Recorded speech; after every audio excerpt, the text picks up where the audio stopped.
Welcome to super study with SP. आज की इस वीडियो में हम एवरेज के बारे में बात करते हैं और एवरेज से रिलेटेड कुछ फार्मूलाज और एग्जांपल्स को भी देखते हैं।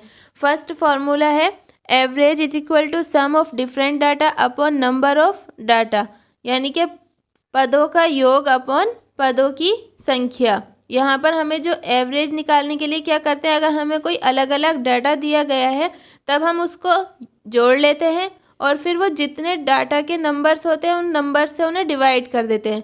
अब हम इसे एग्जाम्पल से समझते हैं। किसी फैमिली में फादर की इनकम 15,000, मदर की 10,000, बड़े बेटे की 20,000 और छोटे बेटे की 17,000 है। तब इस फैमिली की एवरेज इनकम कितनी होगी। यहाँ पर हमें 4 डिफरेंट डाटा दिया गया है, इसलिए हम एवरेज निकालने के लिए क्या करेंगे, इन सबको ऐड कर लेंगे। 15,000 प्लस 10,000 प्लस 20,000 प्लस 17,000, ये कितने हैं, कितने डाटा हैं, 1 2 3 4, इसलिए हम इसे 4 से डिवाइड कर देंगे।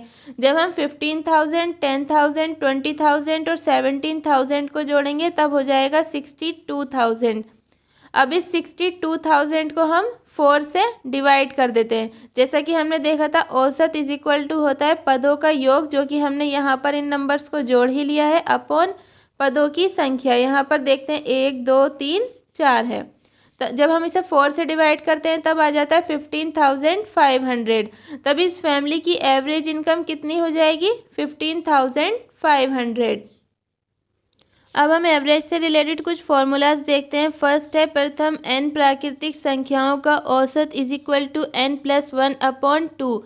सेकेंड है फर्स्ट n नेचुरल नंबर्स के स्क्वायर का एवरेज जब हम निकालेंगे तब n+1 और 2n+1 ये ब्रैकेट में रहेगा अपॉन 6 का यूज़ करेंगे। थर्ड है फर्स्ट n नेचुरल संख्याओं के क्यूब का average is equal to n+1 का whole square upon 4। Formula number 4 है फर्स्ट n विषम संख्याओं का औसत इज इक्वल टू n।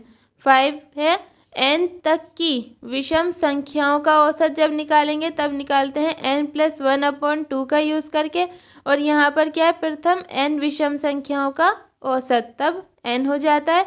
और जब n तक की निकालते हैं तब n+1 अपॉन 2 का यूज़ करते हैं।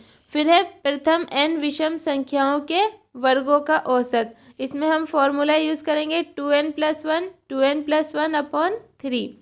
फिर है प्रथम n सम संख्याओं का औसत इज इक्वल टू होता है n+1। यह हमने देखा जब हम विषम संख्याओं का निकालते हैं तब केवल n है, और जब सम संख्याओं का निकालते हैं तब यूज़ करते हैं n+1 का। और यहाँ पर है n तक की सम संख्याओं का औसत is equal to n+2 upon 2, जबकि n तक की विषम संख्याओं का औसत कैसे निकालेंगे, n+1 अपॉन 2 करके। ये जो फॉर्मूलाज आप देख रहे हैं इन सब का यूज़ एवरेज से रिलेटेड क्वेश्चंस को सॉल्व करने में किया जाता है। ये बहुत ही इंपॉर्टेंट फार्मूलाज हैं, इसलिए हमें इन्हें याद कर लेना चाहिए। नेक्स्ट एग्जाम्पल है यदि P Q R S T 5 क्रमागत संख्याएं हैं तो इनका औसत कितना होगा। यहाँ पर हमें 5 क्रमागत संख्याएं दी गई हैं और उसका एवरेज पूछा है। क्रमागत संख्याएं, अब देखते हैं सॉल्यूशन में, जब क्रमागत संख्याएं सम विषम या प्राकृतिक हों।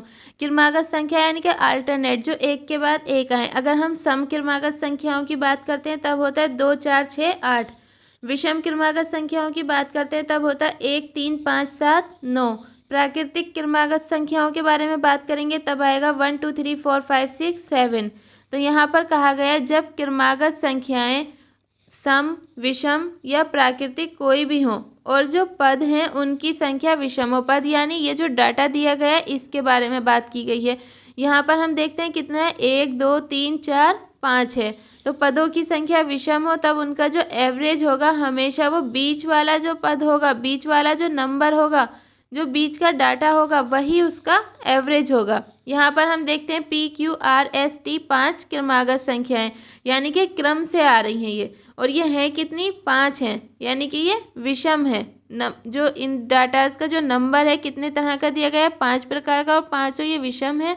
और जब ये विषम होता है तो इसका जो एवरेज होता है हमेशा बीच वाला जो डाटा होगा वो होगा। तब यहाँ पर P Q R S T जो 5 क्रमागत संख्याएं हैं उनका एवरेज R होगा।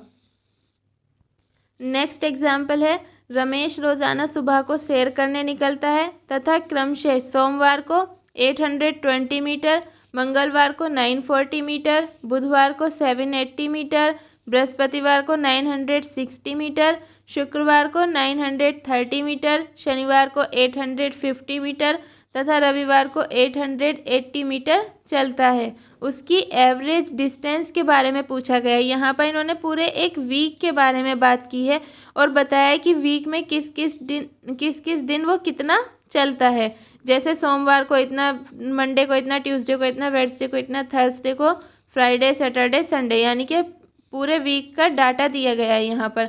जब हम इसकी एवरेज डिस्टेंस निकालेंगे तो हम यूज़ करेंगे average distance is equal to, इन जो ये डाटा दिया गया है इस सब को ऐड कर लेंगे, 820 plus 940 plus 780 plus 960 plus 930 plus 850 plus 880। अब ये कितनी टाइप का डाटा, 1 2 3 4 5 6 7, इसलिए हम इसे कितने से डिवाइड करेंगे एवरेज निकालने के लिए, 7। जब हम इसे 7 से डिवाइड, ऊपर वाला जो डाटा है उसे हम ऐड कर लेते हैं, इन सबको जोड़ेंगे तब कितना आ जाएगा, 6160। और जब इसे 7 से डिवाइड करेंगे तब आ जाएगा 880 मीटर। तो उसकी जो एवरेज डिस्टेंस आई रमेश की, जो वो पूरे एक सप्ताह की जो डिस्टेंस हमने निकाली, जो एवरेज डिस्टेंस निकाली, वो कितनी आई, 880 मीटर।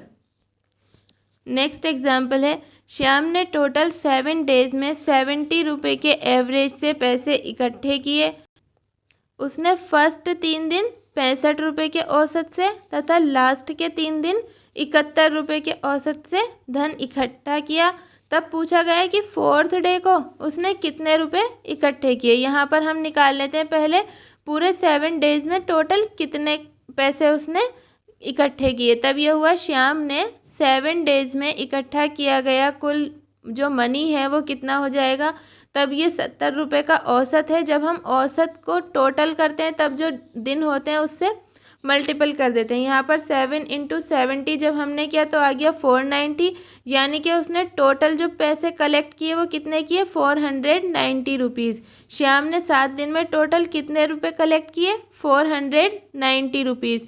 टोटल निकालने के लिए हम क्या करते हैं, जो हमें एवरेज दिया गया होता है उसकी जितने दिन का वो एवरेज दिया गया है उससे मल्टीपल कर देते हैं। जैसा कि हमने इस क्वेश्चन में किया है कि 7 की जब 70 से मल्टीपल की तब 490 रुपीज़ आ गया।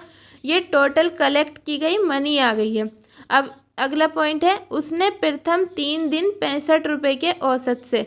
फर्स्ट 3 डेज में श्याम द्वारा कलेक्ट की गई मनी कितनी है। जब हम टोटल मनी निकाल रहे हैं उसके द्वारा 3 दिन में कलेक्ट की गई, तब हम क्या करेंगे, 3 × 65। जब हम 3 की 65 से मल्टीपल करेंगे तब आ जाएगा 195 रुपीज़।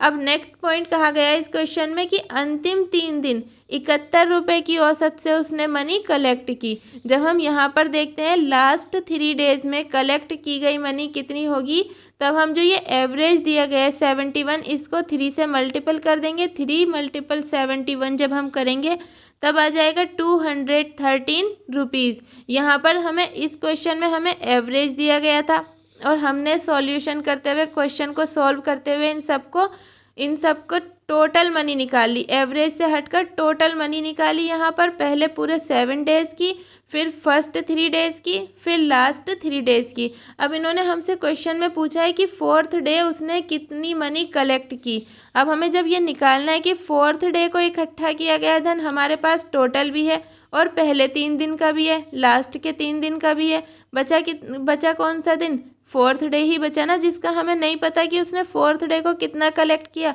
तब हम क्या करेंगे, सबसे पहले टोटल लिख देंगे 490 माइनस फर्स्ट 3 डेज में इकट्ठा किया था। फर्स्ट 3 डेज में हमने जो मनी कलेक्ट की थी वो थी 195, ये हमने 195 लिख लिया, प्लस लास्ट के 3 डेज में कलेक्ट की गई मनी हमने यहाँ पर लिख दी है 213।